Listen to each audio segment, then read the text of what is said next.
Welcome to Sober Readings. Today is Sunday, the 2nd of August. Let's begin today's episode with the Serenity Prayer. God, grant us the serenity to accept the things we cannot change, courage to change the things we can, and the wisdom to know the difference. Today's reading from Daily Reflections. We become willing. At the moment, we are trying to put our lives in order. But this is not an end in itself. That's a line from the Big Book of Alcoholics Anonymous, page 77. How easily I can become misdirected in approaching the 8th step. I wish to be free, somehow transformed by my 6th and 7th step work. Now, more than ever, I am vulnerable to my own self-interest and hidden agenda. I am careful to remember that self-satisfaction, which sometimes comes through the spoken forgiveness of those I have harmed, is not my true objective. I become willing to make amends, knowing that through this process I am mended and made fit to move forward, to know and desire God's will for me. Today's reading from 24 Hours a Day. August 2, AA Thought for the Day. Alcoholics Anonymous has no quarrel with medicine, psychiatry, or religion. We have great respect for the methods of each, and we are glad for any success they may have had with alcoholics. We are desirous always of cooperating with them in every way. The more doctors, the more psychiatrists, the more clergy and rabbis we can get to work with us, the better we like it. We have many who take a real interest in our program, and we would like many more. Am I ready to cooperate with those who take a sincere interest in AA? Today's meditation for the day. God is always ready to pour His blessings into our hearts in generous measure.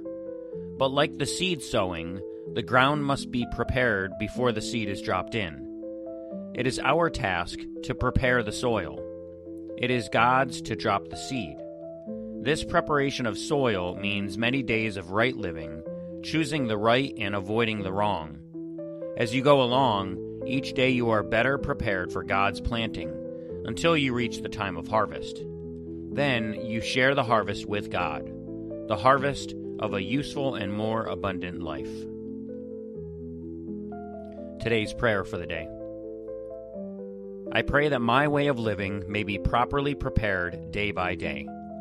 I pray that I may strive to make myself ready for the harvest which God has planted in my heart. Today's meditation from Touchstones.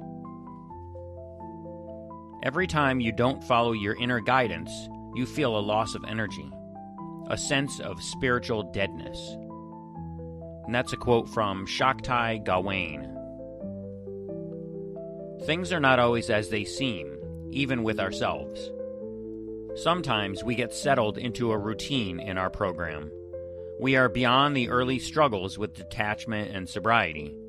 We have encountered many of the benefits of recovery. We attend our meetings and we know the words and ideas of the program. Although it all looks good on the outside, when we're honest with ourselves, we know our spirit has gone flat. This is a serious situation that needs our attention. When the inside feeling does not match our outside appearance, we need to become vulnerable again. We need to talk about how we really feel. Maybe little secrets we have been holding have deadened our program. Perhaps we haven't admitted a pain in our life. Maybe we have been seduced by the power of looking good and have traded away the genuineness of being known by our friends. The renewal of this program is something we feel from within, and we can continue to be renewed. I pray my eyes will be open to see, and my program will stay alive and genuine. And for today's final reading, I'm going to read from page 325 of As Bill Sees It. Humility brings hope. Now that we no longer patronize bars and bordellos, now that we bring home the paychecks, now that we are so very active in AA, and now that people congratulate us on these signs of progress, well, we naturally proceed to congratulate ourselves. Of course, we are not yet within hailing distance of humility. That's from an article written in the Grapevine in June of 1961. We ought to be willing to try humility in seeking the removal of our other shortcomings, just as we did when we admitted that we were powerless over alcohol and came to believe that a power greater than ourselves could restore us to sanity.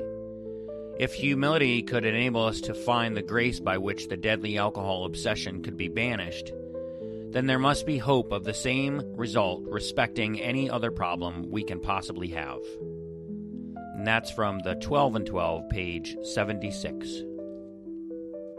And that's it for today's readings. Before I close, I'd like to go back and comment on today's daily reflections. It's talking about step 8, and specifically this one sentence in here that says, I am careful to remember that self-satisfaction, which sometimes comes through the spoken forgiveness of those I have harmed, is not my true objective. And the sentence reminds us that the purpose of the amends process is not to make ourselves feel better by saying, I'm sorry, receiving forgiveness, and then believing the matter is settled. That can become another form of self-centeredness. We may feel relief or satisfaction when someone forgives us, but their forgiveness is not something we're entitled to receive. Our true objective is to accept responsibility, become willing to make things right, and change the behavior that caused the harm in the beginning. The 8th step helps prepare us to approach amends with the right motive, not to gain approval, erase our guilt, or control another person's response, but to clean up our side of the street and live differently going forward. The 8th step asks us to make a list of the people we've harmed and become willing to make amends to them all. The focus is not yet on approaching those people or asking them to forgive us. Instead, it is about taking an honest inventory of the damage caused by our drinking and our behavior. This requires humility because we must look beyond our intentions and consider how our actions actually affected others. It also asks us to become willing to repair the harm, even when we feel ashamed, resentful, afraid, or convinced that the other person also hurt us. So let me go ahead and read the 8th step, the short version, out of the 12 steps and 12 traditions. Step 8, made a list of all persons we had harmed and became willing to make amends to them all. This and the next 2 steps are concerned with personal relations. Learning to live with others is a fascinating adventure. Obstacles, reluctance to forgive, non-admission of wrongs to others, purposeful forgetting, necessity of exhaustive survey of the past, deepening insight results from thoroughness, kinds of harm done to others, avoiding extreme judgments, taking the objective view. Step 8 is the beginning of the end of isolation. And that last sentence in that short version of Step 8 is interesting. Step 8 begins the end of isolation because it asks us to face the harm we caused and become willing to repair our relationships. By letting go of shame, resentment, and avoidance, we start moving out of secrecy and back toward honesty, connection, and belonging. So, what are your thoughts on Step 8? Was there a lot of fear surrounding making the list? My sponsor made it clear to remind me that we're just making a list. We're not doing anything until Step 9. So I'd love to hear your thoughts in your comments on Step 8 and how you approached it with your sponsor. You can send me an email at soberreadingswithscott@gmail.com, and if you'd like to come on the show and talk about it, that would be great. Also send me an email, or you can go to my website, soberreadings.com, and fill out that form and send that to me. And also, while you're there at the website, if you'd like to drop $1 in the donation basket for today's readings, just click that donate button. So thank you so much for listening today. Stay sober, keep reading, and I'll catch you in the next episode.